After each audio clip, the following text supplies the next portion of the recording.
Hello, our Nature Kids families. It's Tennille Christensen here, and I have Blake Hudson, who is our change maker, inspirational change maker interviewee today. So thank you so much for joining us, Blakey. You're welcome. In your garden, underneath your Alinea tree with your compost pile in the backyard. Yep. Appreciate it's nice to do a live interview instead of through Zoom, so doing it a little bit differently today, but landing in your inbox the same. So I have 5 questions that we ask our interviewees because we see you as an inspiring change maker with the work that you do in the world. So can you please tell our listeners here today about who you are and what exactly it is that you do? Okay. So I've been practicing permaculture for almost a decade now. Started off just in my home garden, just experimenting with different tropical techniques of gardening and sort of allowing things to go a bit wild. And then really started to hone in on my design skills, the permaculture design system. So after practicing for a while, I started designing for people, helping them with their gardens, doing a bunch of landscaping and just learning the hands-on sides of things. Now I'm really getting into just focusing on the design and getting really beautiful plans and DIY manuals for people. Yeah, so my day is a balance between being on the computer and out there in the garden, and I'm growing food for my family.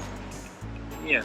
Yay, thank you. And with so you started out with permaculture as a passion, and then it's turned into a design service that you do for people. Why is it? Why do you do what you do, Blake?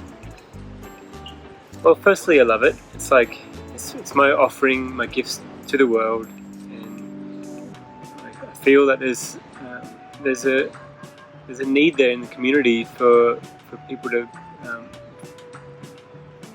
for people who need help with understanding how to read their landscape, how to problem solve different aspects around their garden, and how the energy flows work on that. So where the sun is, where water would flow. So that's really, I do that because I love doing it, and people really need that in the community. Awesome. Yay! So can you tell us and our listeners today how you use the permaculture principle that we're exploring this month in Nature Kids is design from patterns to details. So you mentioned before about energy flow and how you support people with understanding their landscape. Those are some of the activities we're doing with our students this month. So they're doing a base map and looking at their zoning, so the energy use in their landscape, and they're also doing a sector analysis. So they're getting an understanding of the energy flows. But you're doing design as such, like it's your life, it's what you do for your livelihood. Can you let people know how you use patterns to details in your life? Yeah, for me personally, I'm really inspired by patterns, looking at sacred geometry, looking at different shapes in nature, patterns in nature that exists, and I think I turn to nature and look at these flows and these patterns for inspiration. And I know myself that I like to find a rhythm in a pattern in things that I do to help the flow and help the routine, and also with keeping myself on task. So I use patterns in various ways, mainly through my work, my offerings with my design side of things. It's really fundamental in understanding these patterns before I really get into the details. So yeah, as you're learning about the zoning plans and the sector analysis, I think they're really good patterns to start with, that they help us find the template that we can overlay over our landscape or any aspect of our life. So it's like looking at the overall view from afar before we get into the the detailed part of things. So, which is what I do before I start like individually planting any plants or doing any painting plans. Is that detail is fit into this template, which is the pattern overlay. So that's how I use it generally in my work. So permaculture principles are permaculture design methods are a fundamental aspect of the way I design, and I really try and incorporate that as much as I can into all aspects of what I do. So even when it comes to like the refrigerator, for example, I really try and put things that I use mostly in the centermost front areas, and things that I use less, so I go into the far reaches of the fridge. So it's zoning in the kitchen. Yeah. Awesome. So Blake, can you just give us more detail on the pattern overlay and how you sort of understand that and how you work with it? Yeah, sure. So in the permaculture design process, we've got the zoning plan, which is a series of circles or rings of efficiency. So zone 1 being things that you need the most, and then zone 2, 3, 4, and 5 are less and less required. So the zoning plan is one overlay that I use, which is the movement of energy through the site. And then the other overlay is the sector analysis. And sector analysis is more about the energy flow. So there's the wind, which is the direction of the wind in summer, winter. Certain times of the year the winds can change. Sun, so when the sun rises in winter, in summer, where it sets in summer and winter. And then we've got our fire sector, so certain properties have fires annually, so where that fire sector is, so it'll be on the northern eastern side or the southwestern side, depending on where it is. So there's the fire sector. We've also got water, where the water flows, so water might flow through a property, might be wet patches, and sometimes people have like wet spots in the property, and that could be like a boggy area, and I sometimes say, well, that could be a pond.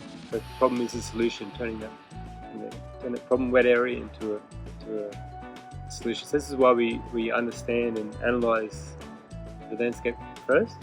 There's genetic drift. So for example, there could be a farm next door that's growing certain seed crops, and those seeds might drift over onto your farm, which could affect your crops. So that's called genetic drift. There's also animal. So animals could be a certain aspect of the property up against a rainforest. Could have wild animals like bush turkeys and bandicoots, for example, coming in and getting your garden. So these are all the different aspects and energy flows that we can document onto a sector analysis, which looks like a spider web as such. Yeah. Great, amazing. Yep. So much understanding of the energies of nature. So you've mentioned water, air. Is earth the soil part of a sector analysis? Of course, sure, yeah, that's right. Yeah, so doing a soil test as well. So digging a little hole, checking for worms and how much topsoil you've got, and also doing pH tests. So check the alkalinity or acidity of the soil, which can be handy. You can also do like a more detailed soil analysis through a lab as well, which I've done many times for people, so they can really get down to like how many minerals, all the different levels of minerals in the soil. So if you need to correct soil deficiencies, so down as well, absolutely. Awesome. So wind, sun, water, animals, Fire. Because you mentioned last time, you mentioned views and privacy and. That's right. Yeah. So So also you want to consider different views you want to maintain. So there could be a veranda, you want to keep views to a part of the garden or a vista. So that's the view that you want to maintain. And then you might want to block a view. So it could be a neighbour next door where you wouldn't want to block that view. So we could put some trees in that space. Also think about like sun as well. So areas where it could be sunny on the western side. So I try and plant things on the western side of the house or the garden to buffer those strong summer suns. Because I'm in the tropics, so it's really important for me to do that. And also documenting all the different shade areas, so the microclimates.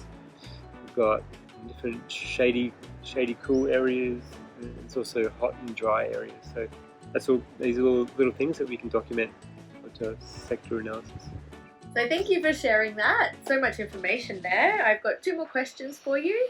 One is around Earth Carer. So you're an Earth Carer. This is something that we're teaching and learning about in our program. So can you share with our families and listeners any advice that you have around being an Earth Carer? For myself, I find the most simplest thing that I can do that's really helpful is just composting. So whether it's in a worm farm or having chickens and utilising my food waste to then produce good soil. So composting is really good for that. I think it's a nice way to start. And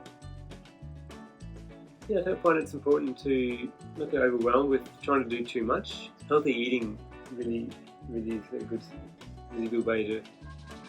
Like what we put into our body really makes a difference as well. So if we're not looking after ourselves, we're actually not looking after the planet as well.